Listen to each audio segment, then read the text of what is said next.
работе исполнить решение суда в полном объеме, своевременно. На исполнении у меня находится предоставление жилого помещения детям-сиротам, конфискация драгоценных металлов и задолженности по кредитным платежам.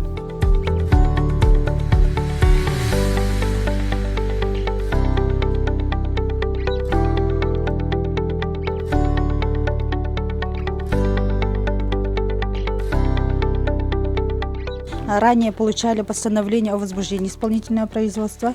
На сегодняшний день вручаем требования об исполнении решения суда и предупреждение об уголовной ответственности по 315 Уголовного кодекса Российской Федерации.